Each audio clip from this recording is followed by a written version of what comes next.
Hello everyone and welcome back to Run It Up. Run It Up number 46. We are here today playing some 50-cent, $1 no-limit Texas Hold'em on ultimatepoker.com. If you haven't seen the last few videos yet, I really recommend you go do those. Assuming you have, look at the bankroll number. How beautiful does that look? Just 1361 in the bankroll. We've got like $1,000 more than we had a week ago, which is pretty sweet. Pretty sweet indeed. So I'm planning this week to do a bunch of different videos. I want to finish the story time. We've done 5 parts of that and just kind of telling the story of how I got into poker. And there's only one part left, so I'd like to finish that. Obviously, we could go on from there, but there's only one part of the original, the original story that I wrote. So looking at this table here, I don't think we know any of these guys over there. We know Control-Alt-Delete, who has position on us. Seemed only fair after our last battle. So I think that's about it. This is the second hand that I've played, so we just pretty much posted, and now we're in the small blind. This was kind of a weird hand, because I think it went like check raise, re-raise, check, check, something like that. So that's always kind of weird. Quick bet here from Control-Alt-Delete, who I would imagine could have been bluffing, but once she calls the re-raise is probably not anymore. So I think that she had the best hand, but I mean, it's obviously a he, so I'm saying she is the avatar, but you know, hey, whatever. Control-Alt-Delete does ship that pot over there. King 9 offsuit on the button, probably going to be doing something here. Run it up. That's right. Probably going to be doing something here. Against the open, someone we don't know, I think we actually can just fold. You know, sometimes I like to mess around, and we could have arguably done something here, but, you know, without knowing anything about our opponent, I'm kind of happy we folded. So definitely worth noting that Odds, who's a great name. If there's ever a new poker site and you want to, you should really look at these names. Odds, Anonymous, you know, these are some great names. Prime real estate, really, for a new poker room.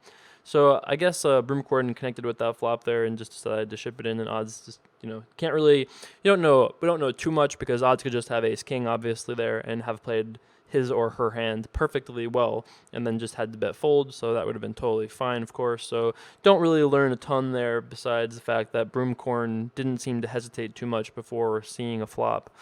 So I guess we didn't learn a ton. So for the time being, we'll just kind of sit around, see who's winning, who's losing, who's steaming, who's spewing. That was almost rhyme. That was almost a rhyme I just did there. It was like a children's rhyme, like, you know, 'twas the night before Christmas, only poker style. Maybe we need to do something like that this holiday season. Send in your if you're a songwriter, send in your credentials. One of my oldest best friends is a musician who would probably be good at something like that if he was motivated to cooperate. So I've got some questions here. I've been answering some viewer questions at my dearjcarver@gmail address, which has been quite the success, because now there's a ton of emails in there, most of which I haven't looked at yet. So I apologize if I haven't got to yours yet, but I guarantee you that I will eventually respond to you if your question was both in English. Even if it wasn't in English, I can Google Translate a little bit, but obviously the more English and answerable, the higher your chances are of being answered promptly. So we defended here with 10-7 offsuit, Daniel Negreanu's favorite hand, I'll point out. Not that that means anything. Anonymous decided to make a kind of small raise pre, and then bets kind of small on this flop here. I'm kind of in the market to find out some things, so I'm going to start out with a check raise. You could have made it 8 instead of 750. I think our opponent can have enough nonsense that just bets folds, but I'm kind of curious, you know, like, what do you do against the check raise, Anonymous? And finding those things out early will pay dividends for the rest of the session. So it looks like I mean, obviously we don't know a ton, but we know something. So as I talked about several times before, poker is really a game about making better decisions than your opponents, right? There's a concept that was, I believe, originated by Tommy Angelo, who is very, very good at poker thinking, called reciprocality, whereas the concept basically says that if you look at two poker players, I make money versus other poker players because of the differences that I make in decisions, right? So if you get a hand like King Deuce offsuit and just fold, whereas I play it for a profit, even if it's only a small profit, that right there is an edge I have over you. Same goes for like we both get a phone call from our significant others telling us that we are stupid because we didn't take the garbage out. If I just shrug that off and you take that really upset and get really upset, I have an edge due to the reciprocality theory. It's just basically, I don't feel like I've explained this perfectly well, but it's basically just the concept that, we have an edge in poker because we do things better than our opponents, whatever it is. So based on hands we play, how much we bet, what we do, how we tilt, how we detilt, when we quit, every single thing, every single decision we make in poker, versus looking at all of the sum total of all of those compared directly to what our opponents would do in that exact same situation. Like let's say we have two kings in this spot and we make $100, whereas Anonymous only made 70. That right there is an example I'm kind of talking about. So I think you always want to look out for spots like that in terms of comparing yourself to your opponents and always trying to be better. Like it's a very, like there are lots of sickness in poker in terms of like, oh, he just lost an 80-20 for 100K, or okay, something maybe a little more relatable. We just lost an 80-20 for $1,000, something like that, and it's sick and gross. It makes you feel really gross. But if you ask yourself, would the opponents I'm playing at this table have also lost as much? Would they have lost more than me? And if the answer to that is yes, then you've made money even though you've lost money. You've made money. You've made money, which doesn't quite spend as well as real money, but still, EV money. So you always want to look out for spots like that, and I think that's a very healthy way to look at poker, generally speaking. So even like spots like this here, like if 80% of people fold this hand, but we decide to play it and we would show a profit, that's good. Inversely, if some people would open this, but we actually think it's a losing play, if most people would do it, we lose less than most people there. And I think, truly speaking, that the value of playing this hand is very close to zero, if not slightly losing. And maybe it's very close to zero, I think. So we just decided to fold. So I think if you've never heard of Tommy Angelo before, I don't know if he still does content because I haven't really been in the poker learning. I haven't been a poker learning consumer for some time now.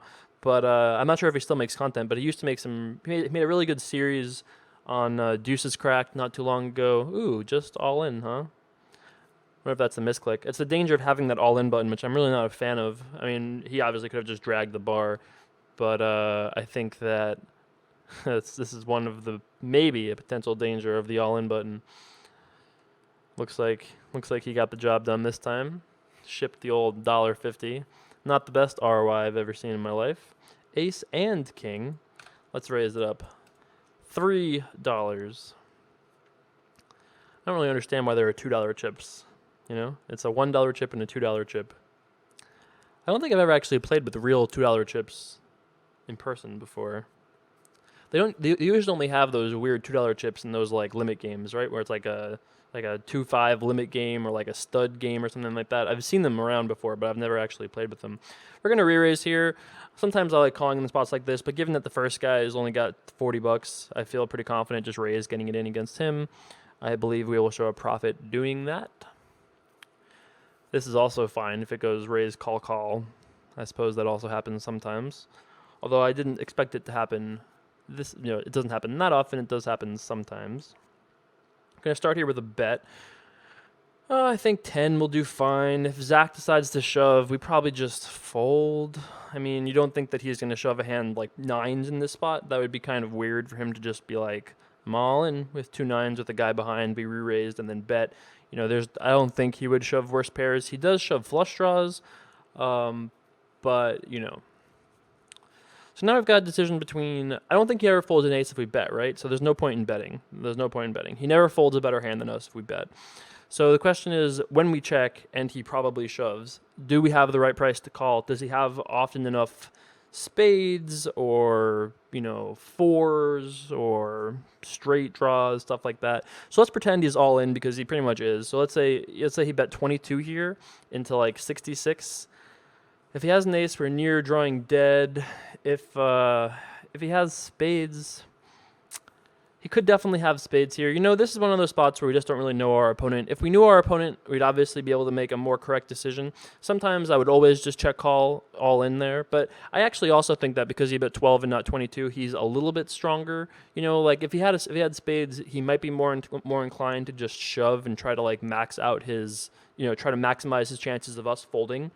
Just put like max pressure on, even though it's, doesn't really make a difference.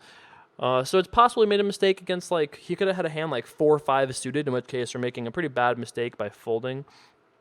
But it can't be too bad because any kind of spade draw he has probably has also an overcard, so his equity is not like 0. But yeah, we're obviously making a pretty bad mistake if I'm going to do a run it down series. Control delete says bust 10K in 30 days. Well, then he can come over here. We can run it back up together. We can do like we can rebuild him, Put him back in the repair center, the Toshiba repair center over here in Las Vegas. And just run it back up together. So this limp from this guy, I assume is going to be limp called. I would imagine that Broomcorn will also stick around. Oh, decides to re-raise. This usually is like a hand like 2/8, something like that. It's not usually better. Sometimes it's like ace queen, but he limped. I don't really believe that's really that strong. I think we can call here. We could also arguably shove. I think shoving is also fine given how much money is in the pot, but I think calling is okay. This guy is rarely going to do anything besides call or fold, and sometimes it's three-way, which is cool. And we definitely could have shoved pre-flop. That would have been fine, but I don't think he's ever re-raised folding. It's possible, but I don't think so. We flopped the nuts here. Yes, I'm joking, but certainly the good nuffs. We're going to bet not fold. I think 28 is fine. We could have done, it doesn't really matter what we bet here because it's pretty clear we're just not folding. So it's possible that guy was just putting on like a pressure play, trying to like squeeze our squeeze, in which case shoving would have been fine. And I actually think shoving would be fine, just generally speaking. But I really wasn't sure and felt like we could just call, and calling would work too. So that is what we did there. Anyway, back to the questions, the Dear Jay Carver questions, of which the last time I looked I had 30 less emails than I have right now. So please be patient with me. If you send me an email, I will definitely read it at some point, and I will respond if it is in English, or I will read it, I'm trying to read most of them, but, we'll see. I don't quite know what I've unleashed upon myself, but I will definitely try my best to respond. I try to respond to most messages that people send, but things like hands. If you have a hand questions are best posted. If you post them somewhere, like I actually post a lot on Reddit's poker forum over there. Like if you post a hand in one of my like threads there, I'd be happy to talk about it and we can have like a discussion. Like those discussion forums are sweet. I'm totally cool with that. Asking a hand, when you ask me a hand question, there's probably like 8 other people that have also asked about that same hand. So those I like to do publicly, but anything else is obviously fine. If you feel the burn to ask the question. Gonna raise it up here. I could have made it 3. I actually made it a little bit less because this guy is kind of short, but it doesn't make a significant difference, I don't think. Seems like a good enough flop for us. Probably have the best hand. What do you think, odds? Alright, odds isn't sure. I'm not sure either now. Okay, let's check. I could have arguably bet, and maybe he folds something better than us, but I guess we just check fold. If we knew our opponent, we could make some correct decision here in terms of maybe doing something aggressive, but alright, you got it, kid.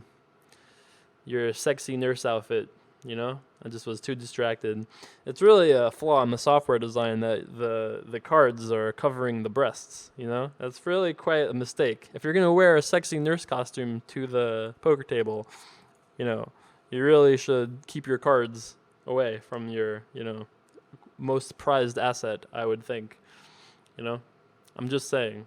I don't know nothing about nothing, but anyway, let's go back to the questions. Dear Jay Carver, an actual Dear Jay Carver points to you, sir. I think Durr has the best poker face, whether he has the nuts or a bluff. Okay. I think Dur has the best poker face, whether he has nuts or 100K bluff specifically said. All right. Who do you think has the best poker face? Dur is definitely a good one. I've played with Tom a couple times before in real life. Never for like super high stakes. By the way, that was by Pat C. Thank you for your question, sir. Maybe ma'am. Probably sir. I played with Dur a couple times. He's got a good poker face, that's for sure. Ivy obviously takes the cake just because it's Ivy, you know. I mean, no one, you know, Ivy, Ivy's poker face is legendary. So good, you know. He is awesome and does it in real life as well. My like 5 experiences playing live poker with Ivy are all hilarious. He is so funny. I mean, he's not like intentionally funny very often, but when he wants to be, he can be funny. But he's just like a hilarious human being to be around because he's like literally just does so many hilariously awesome and bizarre things in terms of like doesn't know how to use his phone, doesn't know how to use email, doesn't know what a swap is. I heard that he doesn't know what a swap is. Somebody else thought that he knew what a swap is, but the story I heard is that he didn't know what a swap was when he was asked to swap with somebody in 100K or the million, whatever it was. So yeah, Dur is good. Ivy's got a good one. Let's think who else who else do I think is pretty strong with it. Scott Seaver is another good one I think of. I think he's got a pretty good poker face generally speaking. Although he did develop I don't know if he still does the like the old horn thing that he does with his face, which I'm not such a big fan of. I think who else is there? There's a couple good Europeans. Tobias Renkemeyer is a good one. Phil Grusom is obviously another good one. I feel like there are a couple slam dunks that I'm missing for stare downs or poker faces that I'm bricking on right now. Patrick Antonius has got a really good poker face if you're into no information. He is super stoic, you know. That's another good one for sure. I'll think about it. If I can think of anybody else, I will pipe up. All right, next question. I don't really have like an order. I just have like a combination of all of them here that I'm just pulling from at random, semi-random. Dear Jason, no. Dear J. Carver, that's what you meant to write, sir. Can you tell me 3 other matchups you would prefer? I like it. Exact question. 3 other matchups you would prefer for Anthony Pettis over the Josh Thompson fight that is currently lined up for him. Thanks, Ryan. UFC questions. Always great. Thumbs up on that. So if you haven't heard, Anthony Pettis is defending his lightweight title at sometime in the end of this year against Josh Thompson, who isn't a super well-known fighter, although he's very talented. He's not really a super well-known, but I think it was more just a matter of the fact that he had no one else to fight. You know, like TJ Grant was out with a concussion. Ben Henderson could have got an immediate rematch, and I would have been fine with it. But given that he was finished, like I actually almost kind of think the UFC overvalues finishes in fights. Just like, you know, it doesn't quite make a lot of sense that. All right, fine. I thought about re-raising or calling, but I think this is still a little too tenuous against a guy we don't know. Solid poker, lockdown poker. You know, I think there's just not a lot of good other choices. I think he's the best man given the timing of it. You know, sometimes the number one contender is the number one contender, and everyone's just thrilled. It's Gustafsson or Hendricks. You know, sometimes it's just great. But I think that, you know, it's a business, and it is what it is. You know, he's the next guy to fight. And I was talking about how, like, finishes, I think, are overrated because you can get finished in a fight with, like, a lucky punch or, like, I'm not even talking like the Matt Serra type of lucky punch against George St. Pierre. You know, just a punch that can be thrown by 2 very even athletes like Ben Henderson and Anthony Pettis. Like one punch can land that all of a sudden knocks Ben Henderson's balance off, and then everything else just tumbles from there, and he gets finished. It's still just it's unlucky, you know. I mean, like I think that saying Ben Henderson shouldn't get a rematch, you know, or is like way out of the title picture is like rather silly, you know. The guy was pretty dominant for a long time. Yeah, a lot of split decisions, and he might have been slightly overrated, but I still think that he could have been a viable contender. You know, maybe not immediately. No one wants to see it immediately, but sometime. You know, sometime I wouldn't hate to see it if they both win their next fight convincingly. I wouldn't hate seeing it. Just because he was finished doesn't, you know, it doesn't make my appeal like way down. I don't think. I think they slightly overvalue finishes in terms of rematching. Yeah. like if in like the fourth or in the fifth round of Maynard, of Gray of Frankie Gray Maynard, one of those first two fights, if there was a finish in like the any of the rounds, just by some like Frankie takes a step to the right instead of the left, eats a right hand or something like that, or doesn't, something happens where someone just gets knocked out. It happens, it's a game of like centimeters at times. So I don't know. I think people are just a little too harsh on finishing when like I bet $10,000 on John Fitch versus Johnny Hendricks at even money. I might have even bet more than that, but I bet a lot. I bet a pretty sizable amount. And John Fitch was knocked out in like 11 seconds. And I don't feel bad about the bet. Like, it doesn't necessarily, like, those sorts of things, like, we expect happen sometimes. Like, they happen in MMA because it's a very high variance sport. It's just one of those things where even John Fitch, who is like the lowest variance fighter you can bet on, because he always does the same, or back in those days, always pretty much follow the same game plan. I think that you have to just kind of be aware that sometimes people get knocked out some percentage of the time. It just is one of those things that kind of happens. All right, enough UFC talk for now. All right, this is a interestingly formatted question, so I'm going to probably rewrite it a bit. All right, so this is a question about how deep would you like to buy in for cash games. It's do you top up? What's your buy-in strategy? Stuff like that.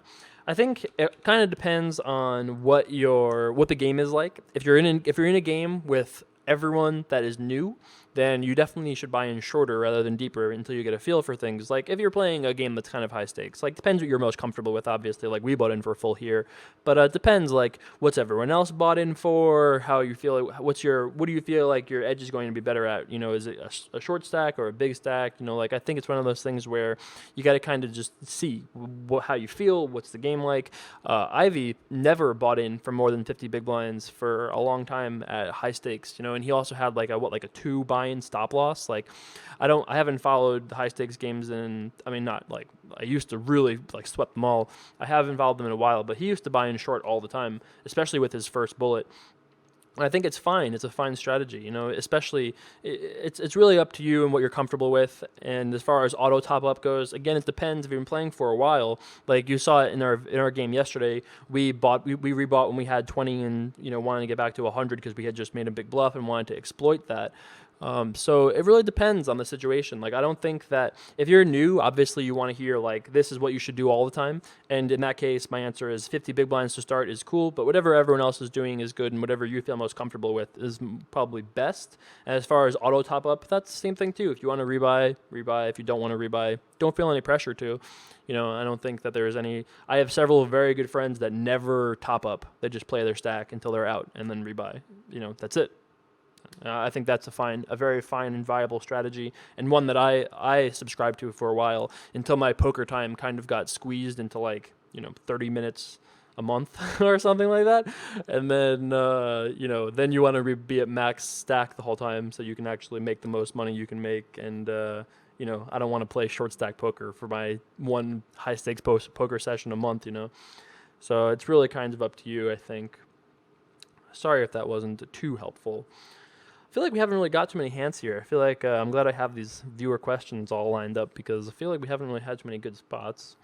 Let's see if that will change here.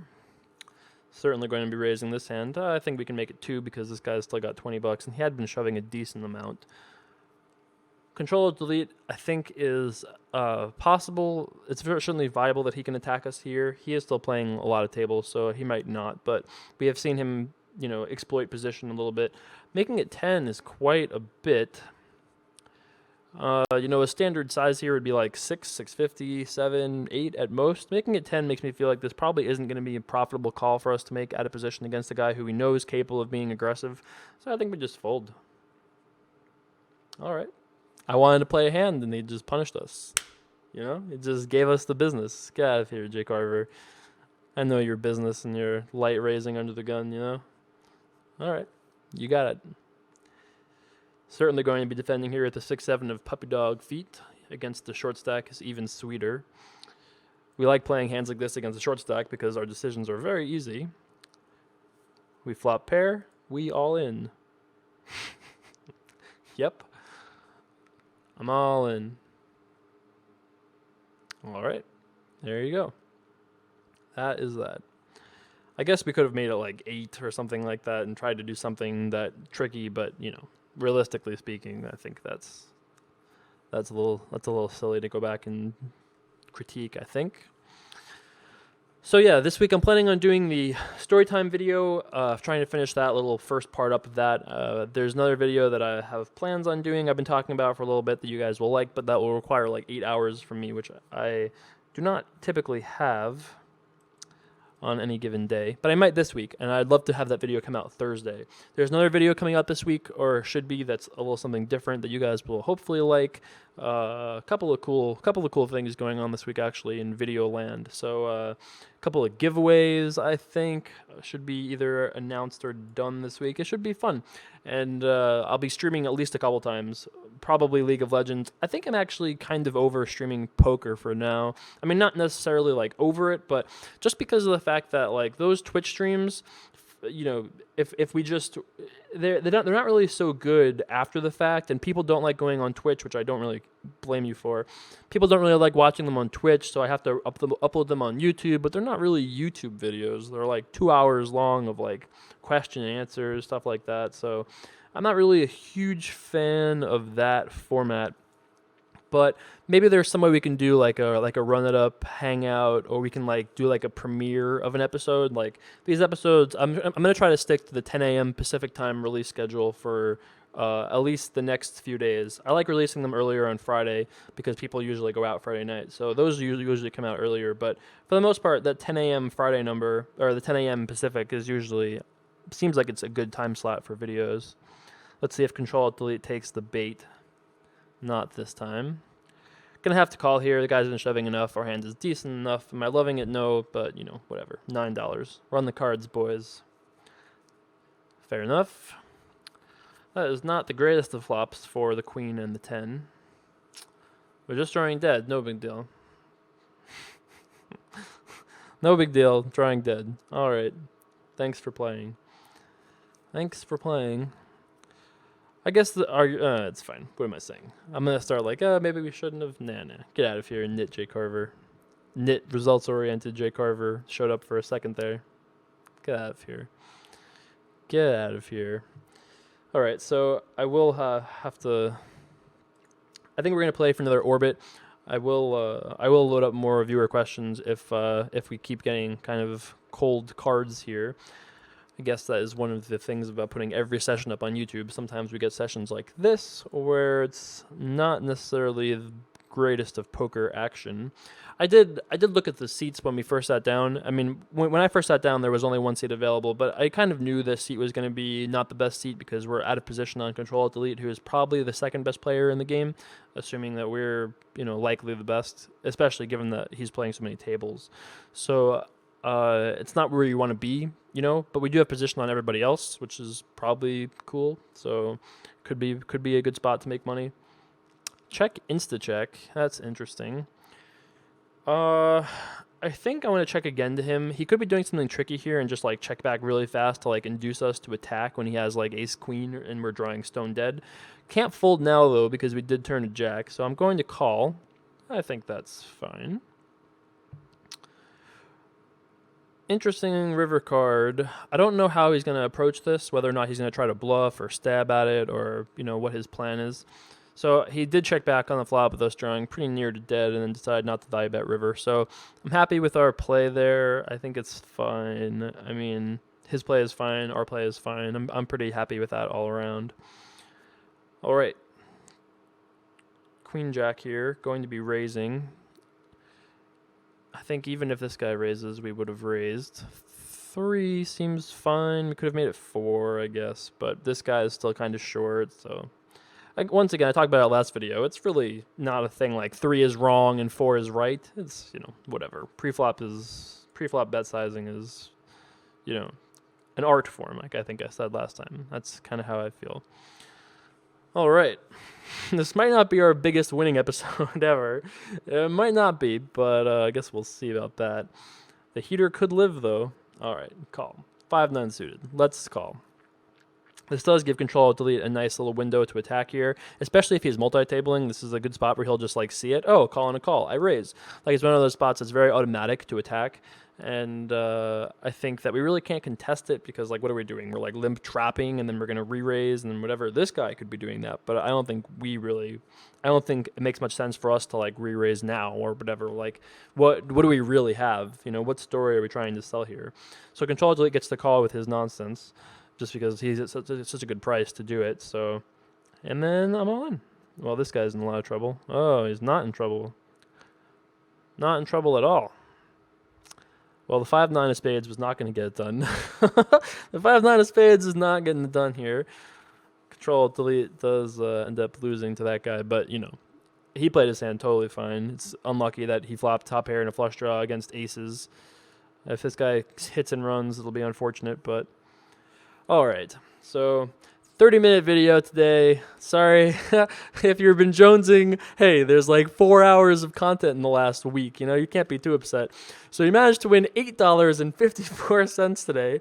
Hey, 8.5 big blinds for 30 minutes. It's not the worst.